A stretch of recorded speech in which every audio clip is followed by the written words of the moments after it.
right now because they ended up going with the ban onto Aurelia instead. Yeah. I'm surprised at first pick AD carry right now. So I know they banned Lucian away from freeze, and to be fair, like they still went equal in lane, right? So like they managed to keep Freeze and Voidal from dominating lane. Like maybe that's the expectation that Gamers2 strat is like, look, Ocelot and JL win us the game. Just go even against Freeze and Voidal. Yes. And to be fair, they did that. That's your goal though. It's really scary in general to me. But now Lulu does go over to NIP, so a high priority pick all the same. Braum still goes to Voidal here, and the rest of his picks are still available. In that situation, you have to pick Braum, because you can't let Braum be paired with Lucian because of the Lightslinger passive. Yeah. So they basically baited him into the Braum here. Don't know what Gamers2 had in mind, because otherwise they would have picked the Braum first and said, okay, you can get Lucian or Twitch. That's fine with us. We'll get the other one. Yeah. I am surprised to see the first pick AD carry, though, with those two both available. I'm confused at Gamers2 pick rate right here, but we'll see what else pays out for them. Right now, 24 seconds to go until the next champions come up. Of course, Lee Sin joins the ban list instead of being picked up by Gamers2. Right. So, more to lose his favorite jungler, but at least they still keep away from Ko. Now, if Eve gets picked up, no. So, it's again, Gamers2 have these early picks of champs that NIP wasn't going to play in the first place. And I'm very intrigued by their pick and ban process. It's a little concerning at this point. You don't need to pick the Shyvana up. That's most likely... This one I do at least like. It's most likely a top lane Lulu for Alex H. He loves Lulu in the top lane to bully people. The only thing in top lane that can deal with Lulu currently is Kayle, and that's banned out. It's the only thing out of the meta top lane champions that works. Ryze, not so much. Aurelia's out of there. It's big, and yeah, I think they're going to go with the LeBlanc here for Exile. He loves that type of champion. He's basically got the same champion pool as Nuke Duck minus the Fizz. Right, so it's going to be there. Also, the Jungle Jarvan going to come through for Ninjas and Pyjamas. They saved their AD carry for the last pick. Interesting to see Jarvan here with Evelynn still available, but that's the play here. Yeah, that's what he's going to go for. Elise, Lee Sin off the table. Doesn't want to pick Evelynn into Elise, because Elise's level 3 power is so good, and she will just counter jungle you all day long. And she doesn't take any damage from it. And Elise gets tanky, but she naturally, and you can't deal with her later as Evelynn. So when you pick J4, the fact that Elise gets tanky early on but doesn't build a lot of resistances at first, you can chunk her down with your passive Martial Cadence. Cool. Well, we're going to see how that matchup play out here. We haven't seen a lot of Jarvan in the recent past. We see him occasionally, but... Saw him about once or twice. Yeah. I think at 4.9, he's definitely the top 4. I think that since Kha'Zix got knocked down a little bit, J4 has taken his spot in the top 4. For a lot of reasons. Buffed his shield, cost less mana. Yeah. The fact that his Martial Cadence is now more front-end bursty. Yeah, he's got really good trading in the jungle. You mentioned that one. I actually agree. It's a really good way of like, hey, Lee Sin, get out of my jungle. Yes. And that's going to work out. Well, Nidalee comes through, though. Interestingly enough, though, they're already fighting Engage with Jarvan and Lulu here in the lineup. So I think you've got to be really good at Nidalee if you want to make that one happen. So top Shyvana, Nidalee here for Ocelot. Now last pick for Ninjas and Pyjamas. Why not Twitch? Worked last time. Yeah, that's basically the go-to here. Lucian taken away. Freeze had an amazing performance on that. They're going to go with the tried and true bottom lane that they used last time. And NIP, once again, they seem to come up pretty big in champion select here. Gamers2, his composition is basically try to bully Freeze in lane with Lucian. Don't know how well he can do it with Voidal at his side on Braum. But then you need Ocelot to just poke. But there's so much engage. You know what? I actually like the Gamers2 bot lane versus, like, as far as the matchup goes. Yeah, the bottom lane, yes. Because most of what Braum does actually nullified by the champions picked. Yeah. Lucian Q goes through him anyway. His ulti and W both gonna hit his face regardless. So it's like you're not getting extra value out of the Unbreakable. And then on top of that, like, I mean, again, hooks will still get blocked, but you can still flay the guy because Flay's gonna spawn from the back regardless. So you actually get around a lot of what Voidal would do by picking this roster of Gamers2. So I think this is a nice initial setup. And then it's how well can you get to the backline? How well can you do with Ocelot? Yeah. Or how well can you do with Twitch? You've both got explosive backlines. Yeah, and of course, Ko, he'll try to get onto Ocelot, go ahead and Cataclysm, but, Nidalee will jump straight over it with the pounce. Potentially. Then you also have the silence from LeBlanc currently still. So there's a lot here for NIP to use. And you can even just jump in there, use the Wild Growth on the Jarvan, and then polymorph whoever he's on. Like, there's a lot of options here for NIP to execute what they want in this game, whereas Gamers2, they're pretty committed to just one strategy. Yep. They're committed to bully bottom lane. If that doesn't work out, then Ocelot is going to have to carry us with poke later. Yeah. Hopefully one of those sets them up for victory. They got to hope real hard, though, because the thing about a poke team is it really depends on do your opponents have an answer to the team. So one thing I actually really liked was Gambit's game against Alliance, where they're fighting this sort of kitey disengaged team with like a Nivea Cog or whatever. But they've got an Italy, which means you've got a disengaged team fighting a poke comp, which is great for the poke comp. You're like, yes, it is. Great, run away from spear is wonderful. And like Gambit played this slow, controlled, exactly right. And Gambit played this slow, controlled, super smart game where there were no tools for Alliance to turn this game around. This side, though, also it's got his javelins, and well, NIP have engaged. They've got Jarvan, Braum, and Lulu to start fights out. So suddenly there is a pattern to get back in the game.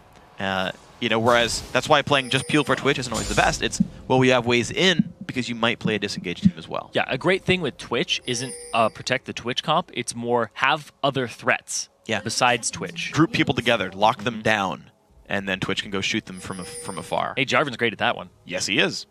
But also at the same time, you're going to have Alex each top Lulu. You're going to have this LeBlanc that's going to come up big. And the fact that even if their main target is Freeze, Voidal's more than enough to just keep him safe with Unbreakable and give him extra resistances with his stand behind me.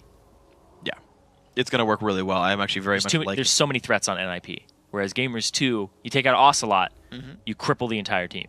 Yeah, absolutely. And Voidal can also face take some Javelin. There's like a couple little individual things that can happen, but we're going to see how the early game playmaking goes. Thresh Lucian is a great dual lane. Elise is a phenomenally strong early game jungler. And of course, you always have the teleport playmaking. So Gamers2, like anything do have happen. the tools. Yeah. We're painting a bleak scenario because NIP was so strong game one, but well, also definitely the champion select again. Like, it was great. They had a great drafting phase, but of course, anything can happen, and we're going to have to see what happens here. The win conditions, there are some for Gamers2, but can NIP shut them down? See if they can find it right now. Gamers2 taking the slow route to their blue buff. The delayed invade by Ninjas in Pyjamas do buy them about 12 seconds out of Gamers2's sort of jungle route there. Alex and co are going to share some experience there. They're going to look to... Are they counter-jungling or are they going to clear the full camp? What they're ending up doing is they're splitting experience because it's a 2-on-1. Basically, we're 2-on-0 right now, and they're going for the 4v0 split push here because Yuki and Dude decided we got stomped last game, we're going to go top. Yep. Even with the favorable matchup for themselves. Interesting situation, though. Gamers2, I feel like they're less practiced. The common way right now at the top tier to play 2v0s is the jungler gets full experience of the buff monster, which guarantees level 2 after the first camp. This didn't happen for G2, so they're actually missing out on a level on their initial couple of clears, which means they're missing out on a spell as they go through their first couple of camps, slowing their clear speed. Yep. Whereas NIP have a bit more damage through. They're actually a full camp ahead right now of the clear speed against Gamers2, which means it's just golden experience NIP have that G2 doesn't. They are both full clearing the jungle, though, because they expect to stay on this side of the map. Now, will Gamers2 actually go for a turret push here? They're right here if they want it. No. And they want to freeze. Meta's to freeze this. And they're going to go ahead and do that. And now there's just more roaming of the jungle by NIP, but NIP's jungle's gone. Oh, look at this though by NIP. This is smart. They're leaving Twitch to solo down in the bottom lane, whereas the rest of NIP are actually going to group up and defend this top lane. So they're actually going to get more experience and gold than Gamers2 will. Yeah, and they're going to get it onto Freeze, who carried them last game pretty hard in the early. There's TP today, wow. Yeah, so here's the thing is you force the teleport from your top laner, and all AD carries will beat top laners currently in a one-on-one situation before level 6. The difficulty, though, and we saw this actually in the LCS, is how well can you gank. So we actually, like, I literally saw it was either a Twitch or a Kog'Maw just get ganked by a TF. As soon as you get level 6, he just showed up with the top laner. It's like, oh, well, you're dead.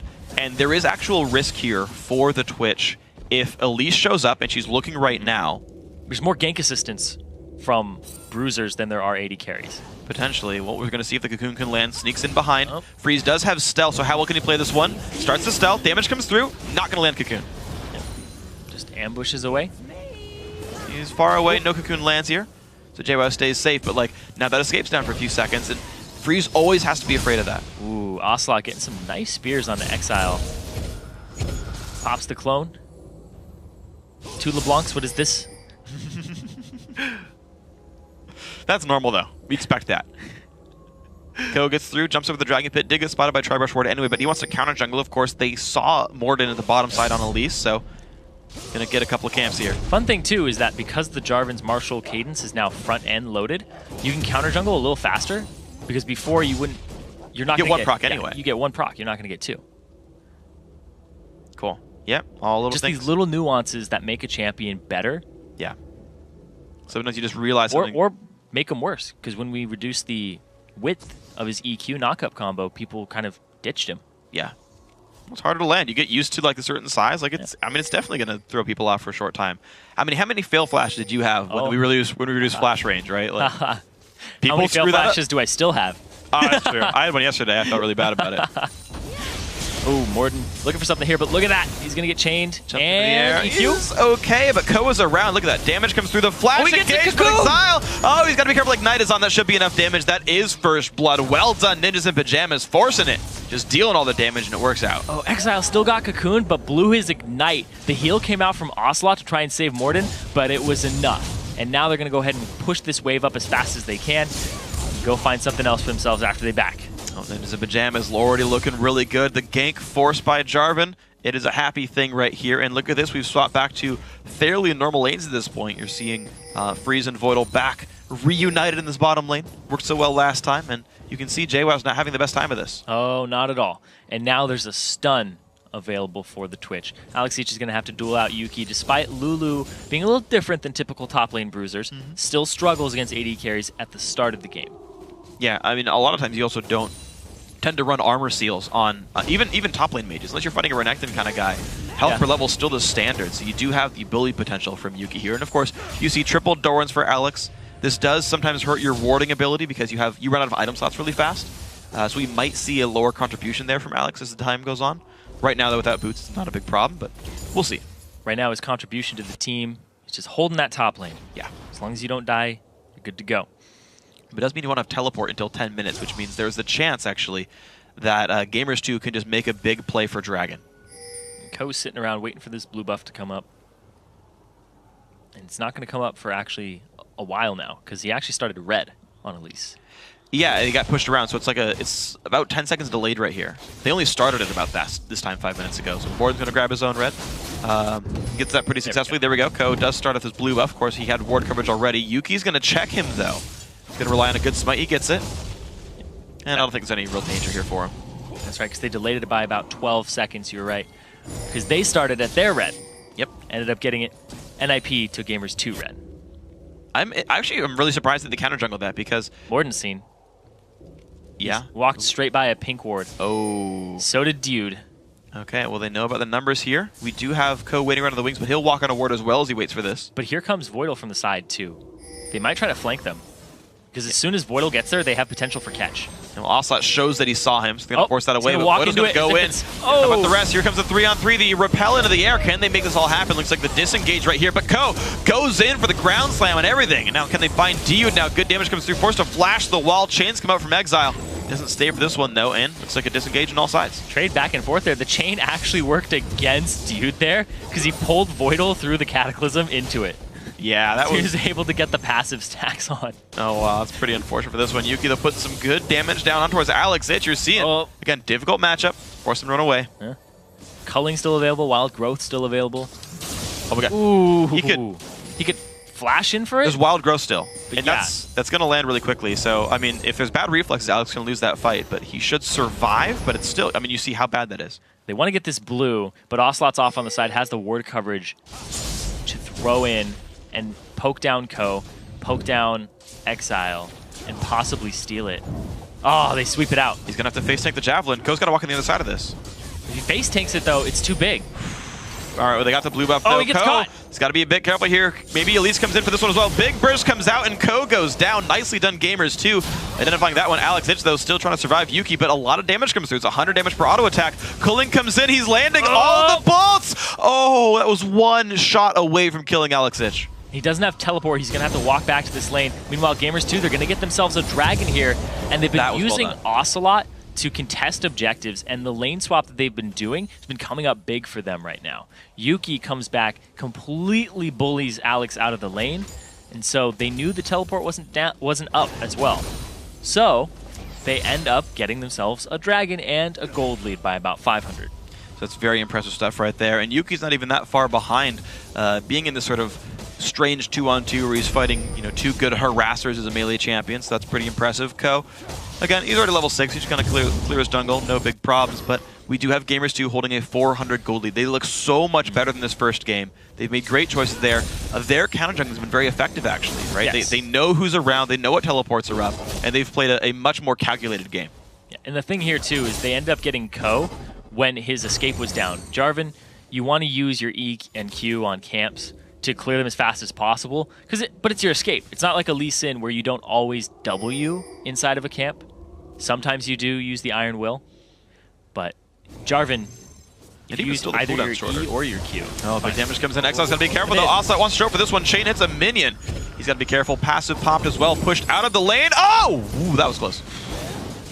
But the turret's going to take a whole bunch of damage for this one, though. So Gamers2, they're still being in the right place at the right time. Voidal shows to defend this one, but the turret's still going to keep taking damage, and it's outnumbered. It's a 4 versus 3. Yeah, it's a 1-3-1 here from NIP, but it's a 4-1 from Gamers2. They have a numbers advantage here. Alex Ichi has the teleport. He's coming in onto it. They're going to engage it. Going for the play, 4v4. The CC going in towards JWoww, but he just simply ults backwards to keep himself safe. Voidal takes some shots as they escape for that one. Shield keeps him in a decent spot as well, so that gets stopped, and Twitch is still getting free farm in the bot lane. Yep, at 103 CS at 11 minutes. Yuki just a little bit further behind. They're going to get this turret for themselves, and they're going to even up, actually take a gold lead here, despite the dragon going in favor of Gamers2. So Freeze, uncontested in the bot lane, gets the turret to go down. Unfortunately, really, we haven't seen that same kind of situation for Yuki. Even despite the teleport out from Alex Ich, he's just not gotten a lot of pressure on that just yet. But maybe we'll see them move back towards it. Of course, the really big thing is the fact that you're seeing a minion lead, kind of across the board now for Ninjas and Pyjamas. Because of how much easier it is for Alex Ich to hold in the lane. Despite getting bullied out, he still can CS. And so there's a gold lead just across these, quote-unquote top laners. Yeah, despite the CS, the 23 in favor of the Lulu. Lulu Kayle do pretty well when they're in one-on-ones. Like I was saying, they aren't the typical bruiser. They can still CS. But the big thing here is a lot of the team of Gamers2 is going to invest in magic resist for this reason. A lot of damage on Ocelot. He's going to go down. Nice pickup right there. Ulti in for Voidal as well. Now Dude going to get stunned up. Big damage coming through, and that's going to be him going down. Excellently played. Ninjas and Pyjamas find the pick. I was going to say, they're investing in magic resistance, but they kind of need some armor. Yep. Because Freeze, he hasn't been in it all game, and he shows up, and you're like, oh, you almost have Blade of the Rune King completed, and rat-tat-tat. Here goes your team. Look at this. Ko's off on the side. This is his style. Oh, he's going to look for it. Knockup does land on a JWoww, and comes the follow-up as well. Exile's got to be careful. He's going to take a turret shot and have to get away from that one, but the damage finally comes through. JWoww falls down to the Contaminate there of Twitch, and they can keep sieging Ninjas and Pyjamas. When they choose to fight, it works so well. Yeah, how many times have we seen Ko just dive behind turrets and just doesn't care? Voidal cares. Voidal should care. Don't know how much he does, though. Well, he's going to make his way out, but Ko, will he get burned for this one? He's got to be very careful. Flashes, EQ, almost gets the Flay. Dude, he actually flayed the wrong direction, though. It was the end of Flay, so the beginning of Flay that caught Jarvan. Gets over the wall anyway and gets himself out. Now a 2k gold advantage to NIP, and they took that red, starving them of buffs as much as they possibly can. Despite Gamers2 looking in better form this game, still, there's too many threats on NIP. Freeze have to back off this one. The fact that Gamers2 comes back in, they get some good damage down, but Freeze, fearless there, goes to half HP, but turret's alive for now. Yeah, that's the thing that I was talking about in Champion Select too, is that NIP, they can hinge on multiple members. If LeBlanc, if their Twitch does well, if Lulu does well, heck, if J4 does well, he actually can do really well in this meta. For Gamers2, it's pretty much, okay, did Yuki shut down Freeze? Oh, gotta see, look at that. Dude's taking a bunch of pain, though. The wild growth is so on, close. Doesn't quite land the slow, so nothing else picks up there. And Gamers2 do a great job of disengaging. Here comes the teleport in. JWoww, he's gonna find 2 members. Javelin does not quite land, but Ko has to be careful. Voidal helps defend the team as well, blocking some of the damage here on this one. Freeze also trying to do what he can, but they don't get any kills, so Gamers2 again are able to push people around, start the sieges, and not get caught out.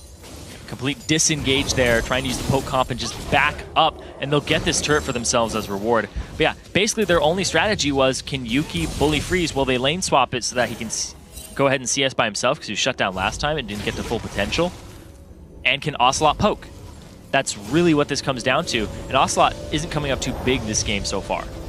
He's really not. So unfortunately, He's doing all right. I mean, he's hitting javelins. Yes. Right. He's hitting javelins. Right. He got ganked, and he's part of the siege. So we'll see how much more that can pay off. Yuki is getting his farm in. He's 0-0-0, but he's the highest CS in the game. So maybe he can take over the game as well. I mean, he's part of that siege power, right? His bloodthirster should be done. By the time he backs, it'll be done. Anytime he backs, he'll have it. 100%. He's got enough money for that item. So maybe he'll power up soon. Hook's gonna land into Alex, so this could be a good bit of damage. But dude's got to be careful. He rightly doesn't go in for the kill, knowing he's outnumbered on that one. And Freeze off to a great start again.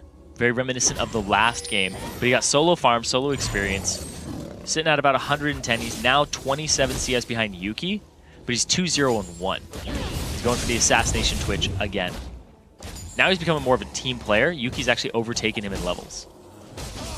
No, he's doing a good job with that one. Level 10 now on this Lucian is a big deal. Voidal stays safe.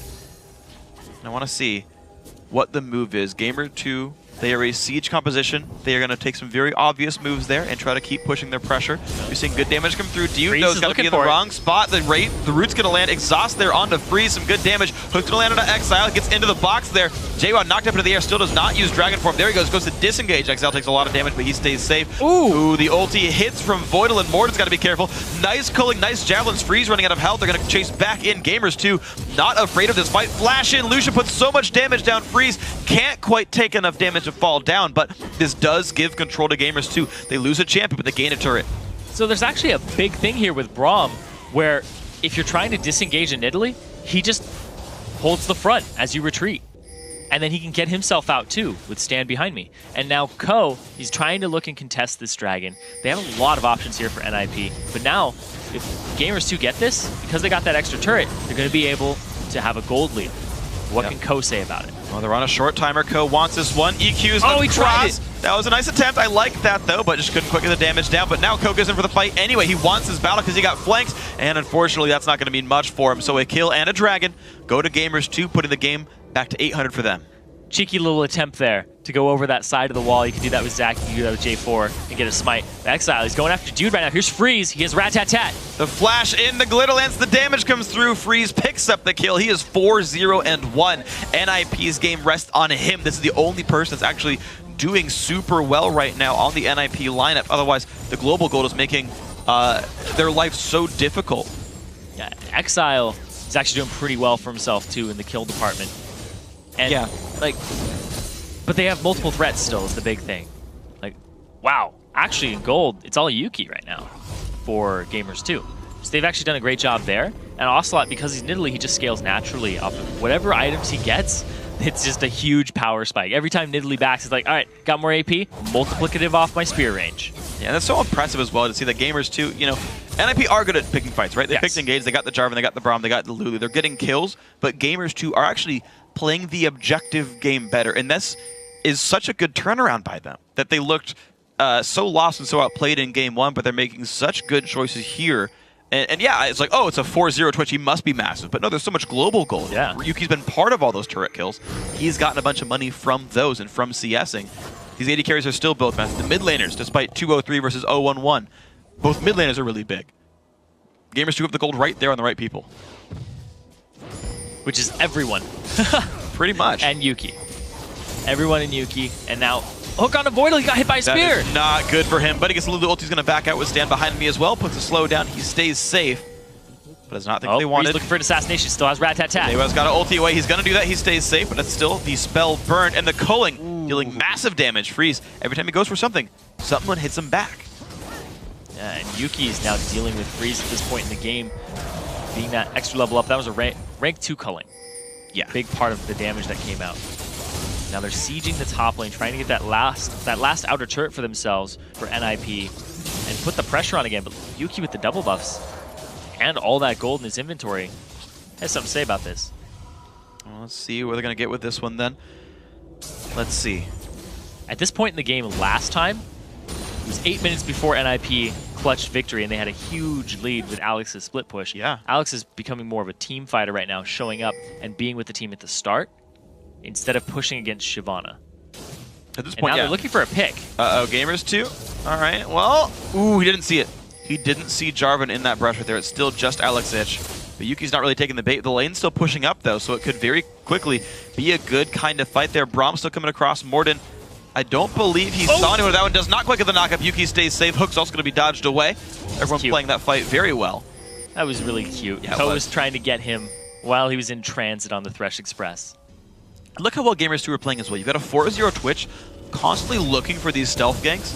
And the last 2 or 3 times I've seen it stymied very successfully.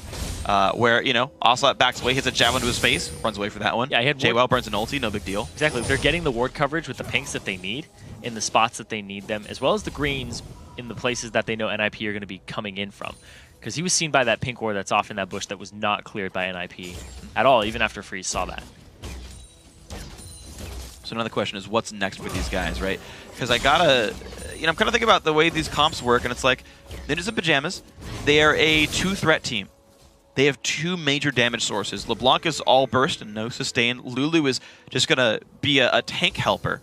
And then it's just Freeze. It's just Twitch dealing damage. And he's still going for this early game Youmuu's build where it will fall off super, super, super late when you need more dedicated damage throughout a fight.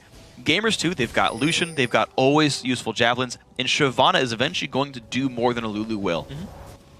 50 minutes into the game. It's very standard here from them with the poke comp. Yeah, and they've got the ways to make the poke work and the ways to disengage. Like, G2's lineup is well-rounded. They're playing this comp very, very well, and the clock is in their favor, actually, I think.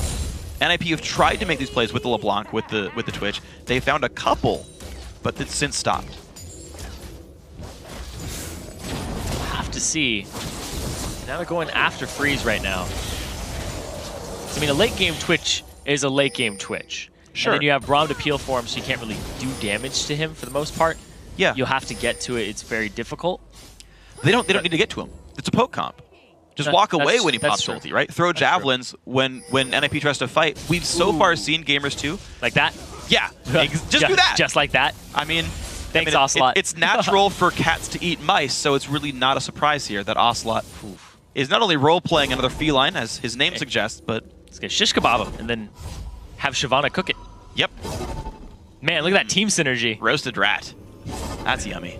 Do spiders eat rats if they're big enough? I would... oh, don't make me think about big spiders. Come on, freak. What are you doing to me?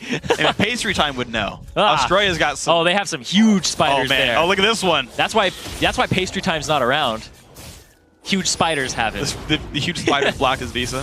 Shelob, what are you doing? Oh, man. All right.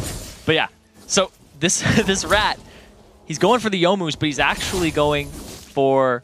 Look at that. Some defensive power now. He buys Megatron Cloak because he's taking so much poke from Nidalee. But you know what that does, though? Now look at the AD carry itemization. More damage from Yuki, but this top lane, you got to be careful. JWoww takes a bunch of pain. Turret does go down. Well done by NEP to grab that one. They managed to finally get the waves out of their favor. Their entire team on this side of the map. And they're back to an 800 gold lead here. Dragon is back alive. Baron, here comes Freeze from the side. Here comes the attempt. He's going to go in, but he gets stunned up. He gets ruptured as well. A whole bunch happening. And 1 kill's already gone onto JWoww, who took a bunch of damage. Voidal just tanks the culling, doesn't really care, but the 1-for-0 happened on the hard engage. And they got the top laner. He has teleport, so no matter what they do, if they go for Baron right now, it's very, very risky, because there could be a TP straight into it when he revives. NIP sweep things out. There's actually a ward that spots them. Will go around on this side. Going to kill this one more ward here, keeping them in a decent spot, but still, they got to be careful. The health bars are low. They can't Baron. There's like no way, but they can't get some damage. Trying to 2-chain there. Dragon looks like it'll be the next objective for them, but if they go to it right now, they do have lower HP bars than Gamers2. Voidal's at half, and there's actually zero ultimates up for Ninjas and Pyjamas, whereas JWoww still has the Fury for a Dragon form. There's no rewards to teleport to yet, but you can drop a Lantern down. The Dragon is started anyway. This is risky for Ninjas and Pyjamas. Voidal is low. Ko is still trying anyway. Wards over the wall, and actually Twitch is sectioned off. He actually can't rejoin his team. They have to back off. Yeah, he's 60 CS down now under Yuki. Yuki's just been farming all game, and the CS is actually extremely low this game, considering it's a 24-minute game. The only person who's really even close to a good par is Dude, and right now, look at that. They're going after JWoww. He has teleport, he has his Dragon's Descent, and he also has a flash. Well, he doesn't dodge the chains. He doesn't really dodge the Jarvan either. Has to ulti away. He's going to stay safe for this one, but the re-engage might happen. Problem is, Gamers2 only have 3 members. If more of NIP turn this fight around, it's 3v5.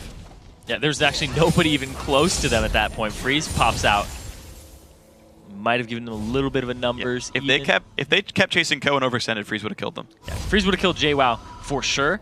Yeah. And then maybe they could have delayed in time for Braum. But they forced JWoww back again. The guy with teleport who can still show up to this dragon fight. Meanwhile, Alex back to his pushing game. It worked last game for NIP. Can it work this game? Now they're going to go after the dragon and see what they can do. He's just trying to, just track JWoww away for now. He can at least force someone to head to that top lane pretty soon. It frees up Alex Itch to actually make moves and not have to teleport for them. If you can just get the push, then go somewhere else. That's what he's doing right now. NIP actually still have... He's going to go for blue. Yeah, and actually, this is really impressive. Again, he can teleport back down. He's free to do this. He didn't walk by any wards on this way. And NIP know they still have ward control over Baron because they have wards that would watch people go to put wards down. So Gamers2 are blind on that side of the map. And that's going to keep incurring risk to any moves on that side. Yeah. He's going to go ahead, get this blue for himself, go top, clear it out, and possibly TP into the fight. We'll have to see. Meanwhile, Gamers2 are... They see Alex top now. Yeah, but Gamers2 still isn't a hard engage comp. Like, no matter what, you give time for Alex to come in. Anyway, he actually goes on top of the team, and they're okay letting him do this. And they're going to go back in for Dragon, but now JWoww's on the other side of this fight, and they've got to be careful how this fight starts. Slow lands on Yuki, JWoww in the front. He takes a lot of pain, though. You're right, you got to be careful with this one. Voidal on one side puts the knockup down, but big damage comes in from Yuki. Voidal still in the front line, gets the Lulu ult. He's taking even more damage. Twitch forced away in the back lines, betting what damage down he can. JWoww stays safe, but NIP are the team forced away. Exile does not land the W, and look at that. Gamers2 have wrested control over the Dragon area.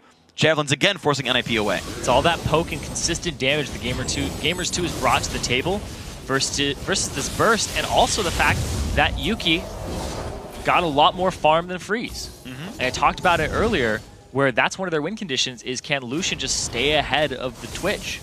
He's making it a nightmare for him, and Ocelot can poke. Well, it's working completely out of the fight. Working absolutely wonderfully. So I gotta hand it to Gamers2 that this comp is working quite nicely. And realistically, they're not getting punished. The Jarvan engage, the Braum follow-up, the Lulu follow-up, that's not really hitting right now. Ninjas and Pyjamas have not gotten into the back lines. The kills have been in these giant turret dives where Gamers2 overstays. But the ones for Dragon, the sieges that Gamers2 want, they're always positioned well. They always disengage properly. They're not getting caught out on. So unless NIP keeps forcing the issue...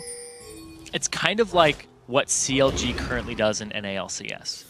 They're playing the objective game. They look like they're down in kills, but doesn't matter. Even or up in gold because they're playing the map perfectly. There's still a turret for them to take of those tier 3, and Baron is actually being done right now by J4 and Twitch. Ko's taking a lot of damage to this one. This is actually a very risky attempt here. I think they can get it, but I think they need more help. I'm not sure this Baron actually gets taken here. They come in right now I don't start helping it. Yeah, they need help. Yeah, they 100% need help. They're going to go ahead, zone them, and go to it. This is where it looks like you just started it. Someone he'll burn, and there comes Exile to take this up. Voidal's there as well. This should be enough, and there we go. Baron now will go to NIP. Gamers2 gets tipped off about it, but they get tipped off about it when it's already low. That's a big thing there. If you start it with 2 members that can tank it for a while, and then you come and reinforce at the right time, basically it almost looks like they did a 5-second Baron. It's like, how did they do that? Yeah. Oh, they were doing it the entire time. Yeah, so very well earned by Ninjas and Pyjamas. That buys them a huge respite here where they can regen against the Javelins. They've got the combat stats to go for an all-in here, and it's a really big deal. The one thing this doesn't give them, though, is actual tank stats, which is something that it seems they're lacking. Yuki's so big, he destroys Ko every fight. That is the only armor tank on the team, and Yuki's ahead of the curve here. Yeah, absolutely. At 250 CS with the kill. Looking for more. He's going to go for, it looks like it's going to be possibly Last Whisper next item. Try and just go through all that armor that he's built for himself. And like you said, ahead of the curve. So Ko, he's struggling right now. And Freeze, he went for that mid-game bursty build with the Yumu's, but nobody's getting caught out. They've seen it once. Hopefully they don't see it again. They're playing completely grouped up and against that. And look how much Freeze is relying on his teammates for damage. He got an Alacrity enchantment as well to his boots. I think to dodge Javelins a little bit better. It also lets him cover more distance during stealth for picks. So it's very utility focused. Again, the Negatron Cloak also Also the fact he didn't get an attack speed item like PD or Shiv. Yeah. So he's lacking. Well, he's trying ulti pop. Also forced away, losing a lot of health for this one. More CC coming down, and so far it's pretty good for NIP. They dealt some damage, but now Ko is stuck under the turret, flayed backwards as well. He's got nowhere to go here. Gets some heals, gets some shield, but a lot of health lost. Yeah, A lot of health loss there from Ko. They have the Baron buff for some regen, but he's most likely forced back now, or he'll have to do a camp and shield himself and just get a little bit back from doing damage with his Elder Lizard. Because that was really well played by Gamers2 to disengage. But Ocelot was immediately out of the fight and blew his flash and heal. Yeah, so Status Summoner spells burn at the very least, which is a good thing for Ninjas in Pyjamas. Next time they catch Ocelot, he might actually go down if Dude can't lantern him out there. And looks like Ninjas in Pyjamas, though, they will take some time to heal Ko back up. He gets a no magic mantle and a ward. I actually want to point this out, too. The synergy between Lucian and Nidalee. Lucian fixes the wave clear problem when you're being sieged. Because all the minions are lined up, you just Piercing Light, Light Slinger, and Ardent Blaze, and you're perfectly fine, the wave is gone. Or you can Culling. Whereas Nidalee, you want to stay out of Cougar form. You want to stay as far back as possible and just poke. So he's not the mid laner that's involved in the wave clear. He's got his bases covered. He's doing a good job of this one, honestly. Gamers2 have been pretty well reserved, though. Ninjas in Pyjamas are right now trying to make this top lane fight work, the mid lane fight, I should say. And they're still trying with what they can, dodging javelins left and right. But the wards keep coming out for Gamers2 to prevent all this. Thing is, though, NIP owns the jungle right here. These jungle fights, not easy for G2 to win, especially without wards. And so these guys are simply taking away all the buffs, sneaking in with Twitch and whatnot, and just looking for that occasional pick. And as soon as they get one, they can open up the map. Oh, he's going to get the attack speed bonus. He's going to use the Yumus to get the turret because he caught them while they were rotating. Granted, their bottom tier 2 is actually going to take a lot of damage here because there's a minion wave from Gamers2 pushing there. We're going to have to see, because now Gamers2, they have to defend this top lane, and we saw how sneaky Freeze could be. They're going for Ko. Big damage on the Ko. They're going to keep him in this fight. He's got a flash rate from that one, and the Bramble comes by as well. Now the fight has begun, but Voidal just tanks all the damage, the entire culling without barely losing any health. Exiles, I think that's his clone. Yeah, waiting. 25 gold. 25 gold for Yuki. Not the, not as much as a normal kill would be, but they stay safe on that one. And you can see, right, Gamers2 forced to play reactive to NIP, which was always how the fights were working for the red team, was when they chose to make the battles, they could get something out of it. Yeah, and now they just have all these siege options for both teams. But it's mostly pick and rotation from NIP. They can push up mid and then rotate to a tier 2, but they have to push the waves out, and it's very telegraphed, because Alex Each has a lot of gold right now. He actually has a ton of gold. He's trying to become that threat, but it's Lulu, just more of a supportive role. And Freeze is going for Ocelot here. Can he do it? He has the blade. Good bit of damage. That could be enough for the Cocoon. The heal won't come in time. Nicely picked up there. Exile with the Q from long range takes him down.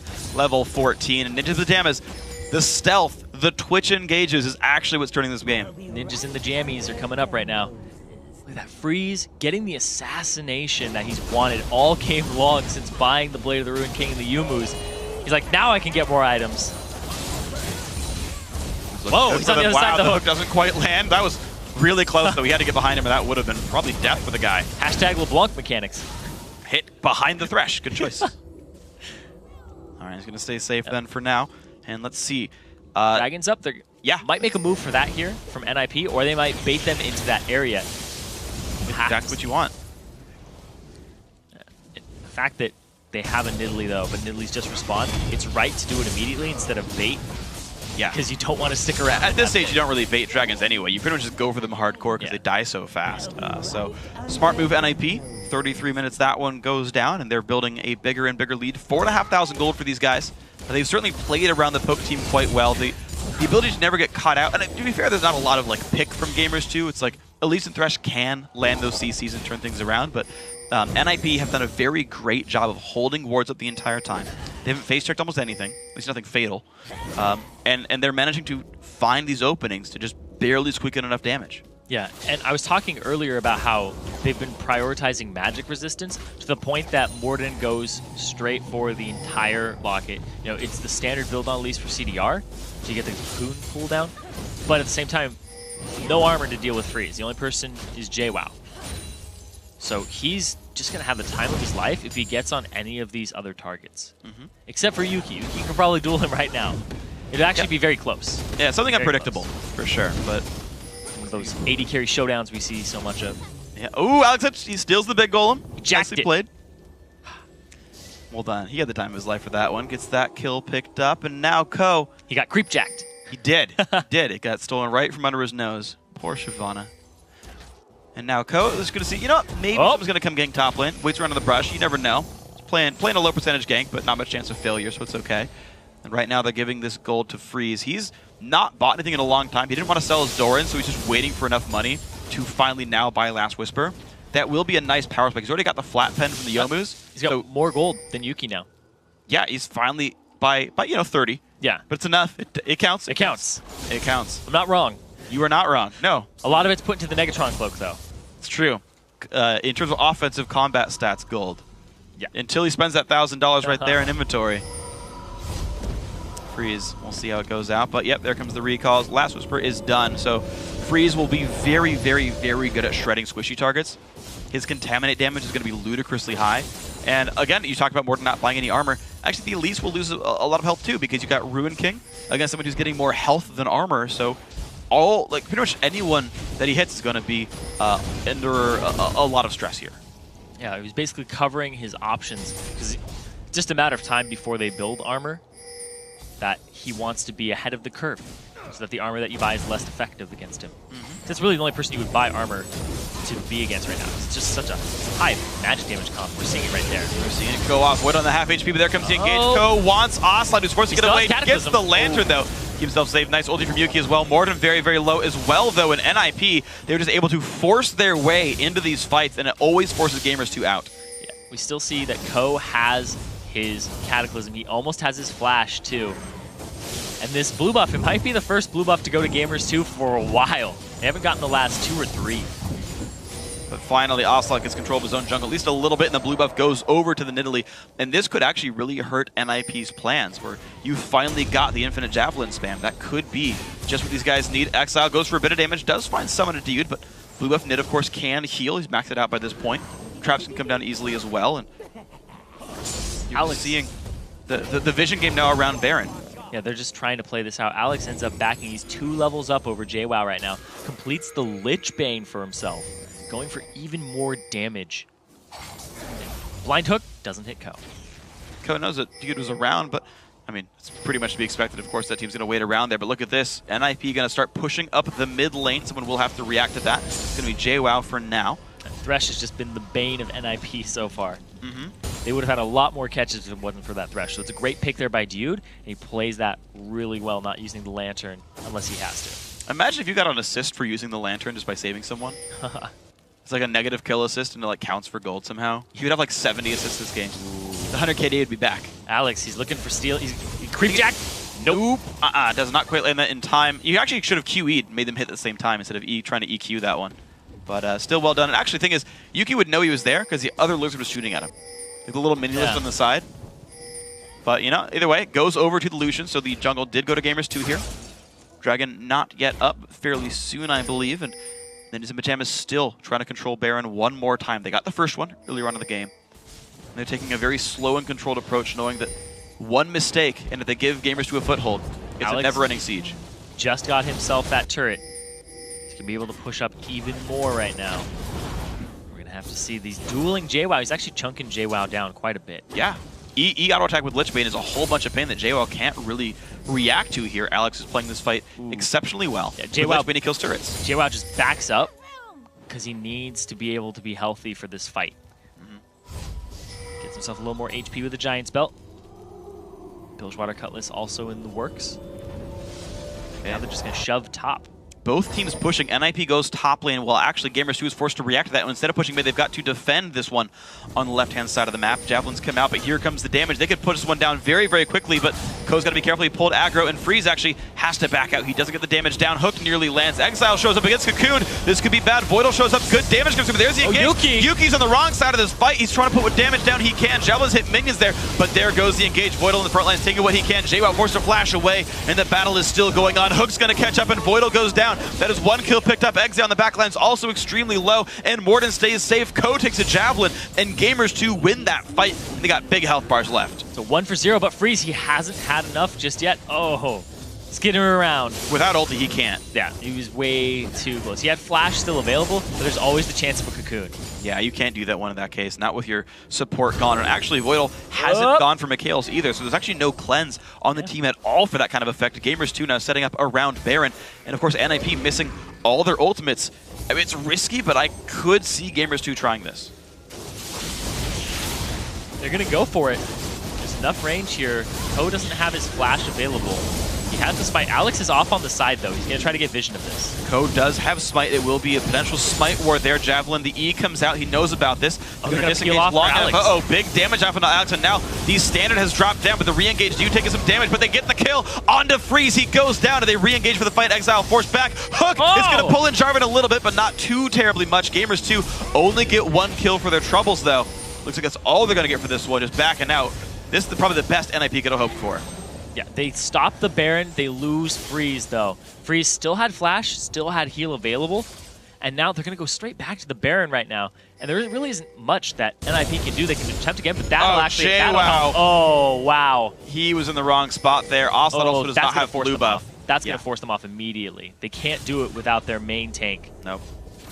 It's a big wave bot as well that someone's got to recall and grab right here, which gives so much time for NIP to push every single lane out, wrest complete control over the Baron wards one more time, and set up for sort of round 2 on this one. And now they can go for the Dragon, they can go for the Baron, get themselves these safe wards that they need. So many sweepers all across the map now. Yeah, look how deep Voidal's able to ward. He has no help at all. There's no one around him, and he walks all the way past the Wraith camp, knowing that G2 all recalled back to base. They're all on the wrong side of the map to stop him. So with 1 ward, he makes Baron safe, leaving the rest of his Sightstone charges, and the rest of his team's effort can be spent towards the top side of the map, the western side of the map, to set up Baron. They get themselves another Dragon right now. Just even more gold over to NIP. Got that 6k gold lead now. Another Lantern from Dude, saving his team. Another Thresh assist. Another Thresh assist. It's unofficial. Doesn't count for anything, but we know. Yeah. Your teammates know as well. Dude, you're getting props for throwing lanterns. But now, it's time for NIP, right? 4 sweepers. 2 of them has been paid for as Oracle sweepers. Oracle's lenses, I should say.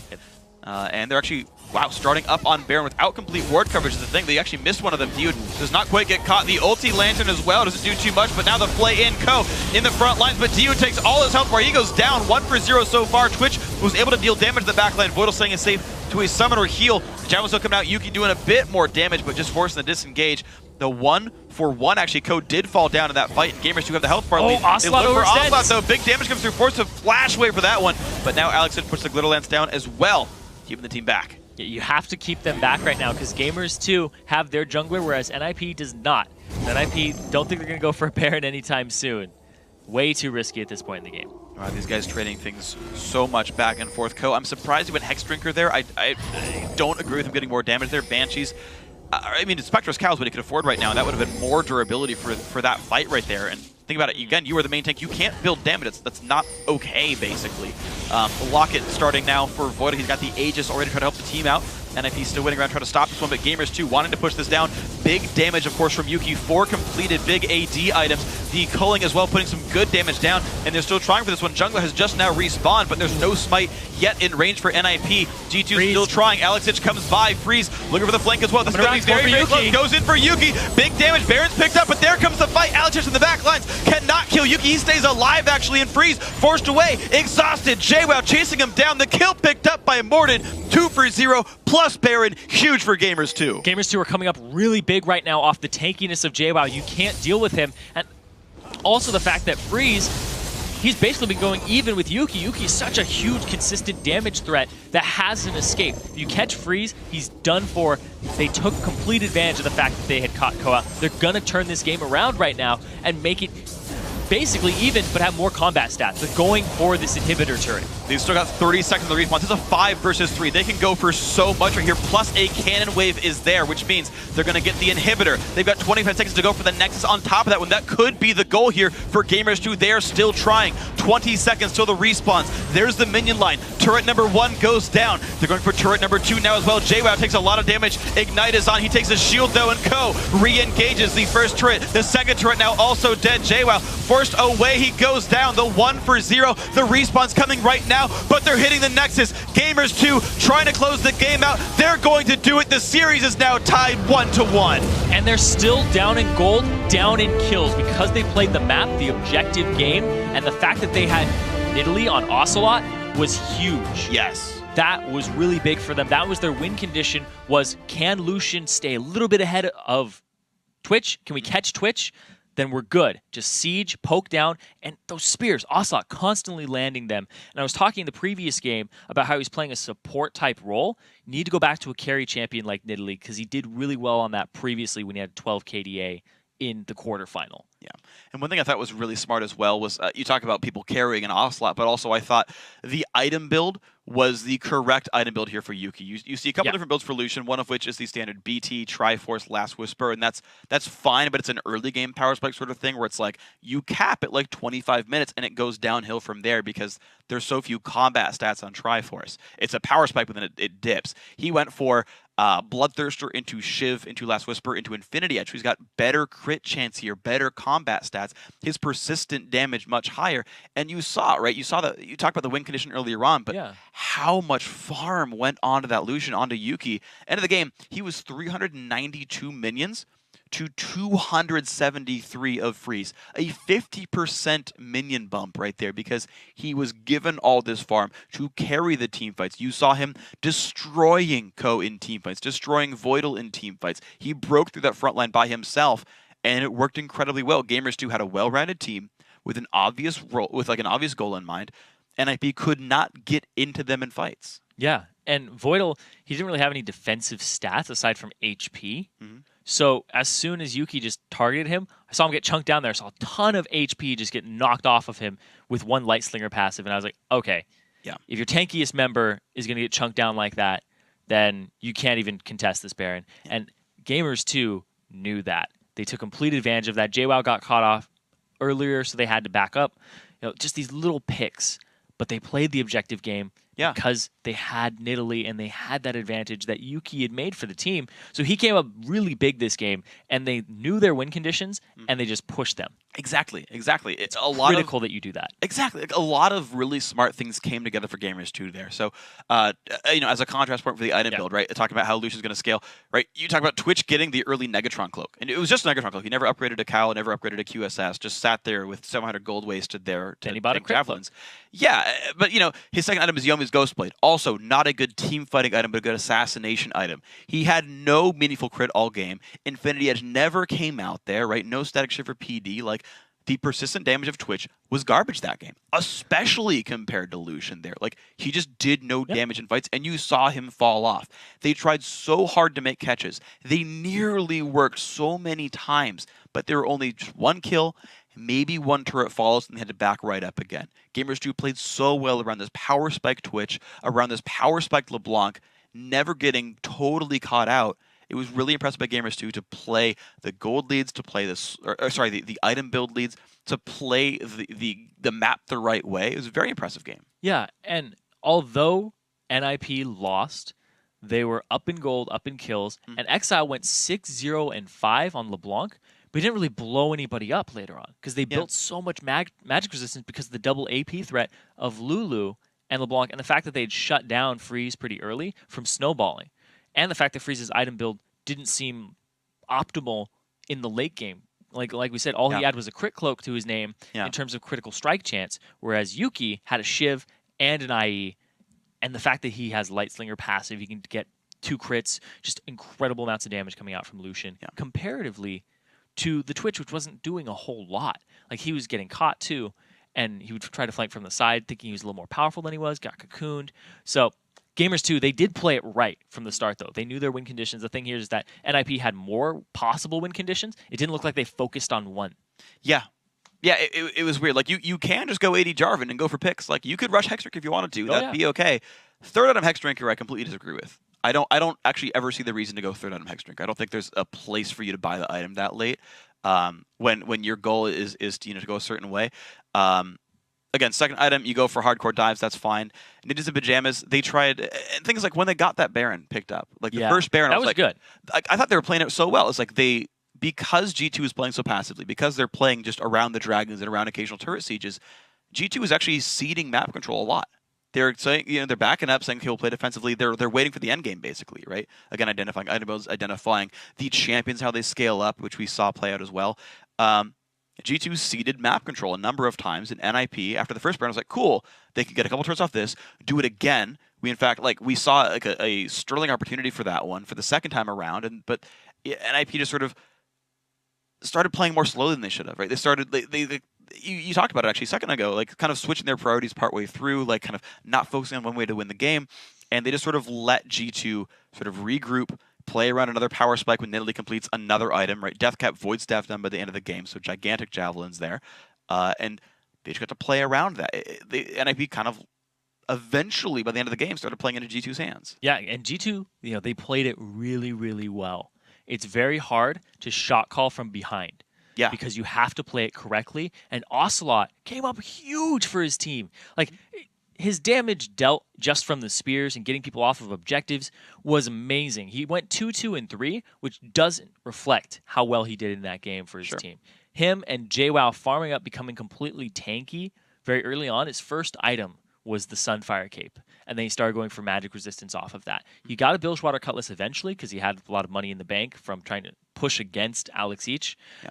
But, man, just being that frontliner that they needed, and the fact that there was a frontliner lacking for NIP at the same time. I mean, basically in the end game, it becomes who can shred through the other guy's frontliner first. Oh, you have a real designated tank in JWoww. And a real AD carry. Yes. Like, realistically, right? You got both things going on. Well, the other one's an assassin pick. Right. Champion. Or the way he was playing it and building it. Yeah. So. And the assassinations just they unfortunately weren't found by NIP, and it's again a credit to G2 for not getting picked off so much. So kind of looking at other things here, and actually just an extra sort of support point on the JWoww. There's one point his item build, he had just like Giant's Belt, Chain Vest, Negatron Cloak. He was like, let me just add combat stats. Like, I don't care what it combines to do. I just need to just be the guy that doesn't die. Yeah. And generally speaking, that's going to work out. Like, you build the things that give you durability, and you don't have to upgrade a Sunfire right away. You don't have to upgrade past Cutlass, and I like that he stopped at Cutlass, by the way, identifying his role there in the team. So that worked exceptionally well. So thinking back, both games now, right? Thinking about the series, and we're going into Game 3. The climactic Game 3 is going to decide who advances to the finals here. Goes to London. Third place match. Exactly, who goes to London. Scores more points to try to make it to the playoffs as well. You're like, okay, so both games have been won by strategically outplaying one another. Game 1, all snowballed off of Ko, making a smart gank top lane, Alex Edge TPing to the dragon fight, destroying that dragon fight, and what ends up being a 3-for-0 plus dragon, 3,000 gold lead, and they just clean up from there. It's like completely NIP's game, nothing happens anymore. Gamers2 in this one pick a comp that outscales. They play against the assassins well and play passively enough to get away from them. 44 minutes comes around, stronger champions. Yep. And they play slow enough till that happens, so they identify it very properly. So now you come into Game 3 and you're like, if NIP is only winning because they're getting gigantic early game leads, do you all in on that and go super hard, go back to Evelyn, go back to the aggressive lane ganks, go back to turning things around, forcing dragon fights, making things happen, and just go crush? Or do you say, okay, shoot, let's not get out late gamed, right? Do you over respect the late game potential, or do you under respect their early game shot calling? And like, to me, it's like you have to make a choice, right? You have to go for a certain type of comp and play that comp out. And to me, it's like NIP are like the favorites, and they feel like they're the favorites, and the fans feel like they're the favorites. So you can't play to not lose. You can't play hyper pass and be like, well, the game will win because we're better.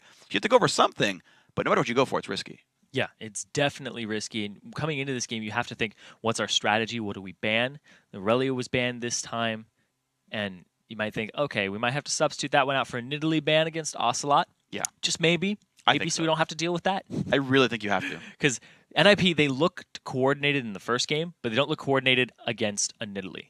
That's a really big thing. Because it's a completely different story at that point. You have to watch out for the traps when you go for objectives. Yeah. Then you have to watch out for the spears flying in. And Ocelot played that really well. He was off on the side when his whole team's over here. And he's like, oh, there's a spear right into your AD carry freeze. Get out of here, Twitch. Yeah, I think you're right. I think it might be that simple. Just saying, you know what? If we remove the Nidalee, then life is okay. And you that leave the might Aurelia be open, but it wasn't banned in the first game. So yeah, I mean, we'll see, right? Like, he's gone for Shyvana both times. So yeah, it's a thought, definitely. Yeah. Maybe it is that easy, right? Like, maybe it was all resting on Ocelot carrying the team together, right? Stopping the sieges, landing the javelins. The fact that Nidalee's so good at getting away from these types of ganks.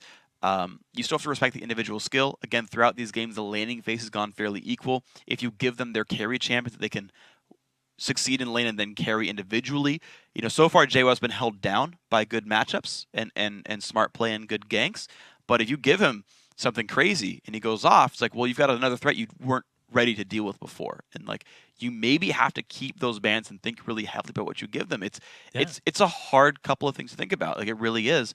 I mean, we see NIP was already respecting Ocelot by the fact that you know, they grabbed the Lulu really early on, try to steal it away. You know, they've realized the number of early Lulu picks on both sides now. It's like Ocelot's clearly garnering some attention. I think you're right that Nidalee becomes an issue in Champ Select because he's pulling the mind share. And another thing too is watching that game very closely is that NIP could have had a larger lead if it wasn't for Nidalee, because they would have been on the objectives. Well, at the same time that they were, because they were on the objectives. Yeah. At the right times, they just would have taken them faster with less hesitation. Yeah. So they're like, let's start the dragon. Oh, wait. Nidalee's right there. Freeze just took a spear. Oh, we can't do it anymore. Yeah. Things like that just kept happening to them. Exactly. So this kept them off of their game that they played in the first one. Yeah, so we'll see if that ends up being the adaptation. We got to take another quick break, though, but when we return, it's going to be time for the decisive Game 3 between Ninjas and Pyjamas and Gamers2. You don't want to miss it.